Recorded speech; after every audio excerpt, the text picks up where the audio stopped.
One of the great shocks to me about coming to California was how many people there are here. Los Angeles is packed in. It's the largest city, well, the second largest city in the United States. And it's got people living everywhere. They're in the streets, they're in the highways, they're in the byways. And I've often thought to myself, what do all these people think about their life? What about the purpose and the meaning and the value? A.W. Tozer says, maybe the single most important thing about you is what you think about when you think about God. And there's two questions that might define everything about you. Is there a God in heaven? And if there is, how do you know Him? You know, I got to tell you, walking down Hermosa Beach the other day, there was an emblazoned shirt. In fact, a whole group of people were walking down, and it was a tribe that said, "You're enough. You're enough." And I thought to myself, you're not enough. If self can help, then self ought to come to your help. If you go into a Barnes & Noble, go into a bookstore, help self. Self, you got to come to your aid and help self. You've got to do what's necessary in order to get some help for self. But that's the opposite of what the Bible actually says. The Bible says that there is a God in heaven and He made you for Himself.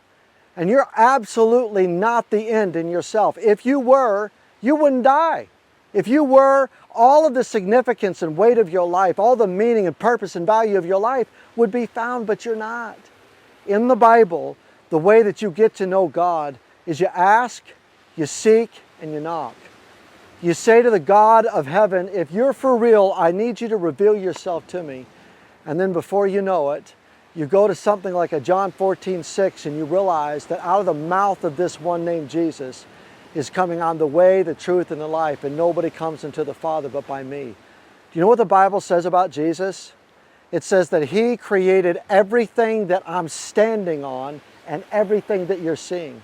That by the word of His power, all things were made for Him and all things were made by Him. He's the goal of all things. In the Bible, the most significant thing about you is what you think about when you think about God. It's what you say to the God of heaven that gives you an opportunity to be in intimate connectivity and relationship with Him, which is, Jesus, I believe you. I'm not enough. I need somebody that is enough.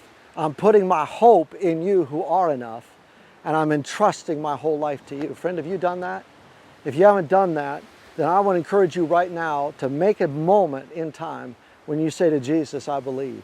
And when you say that to Jesus, the Bible says He moves into your heart, transforms your life, forgives you of your sin, and He changes everything. What do you think about when you think about God? It's the most significant thing about you.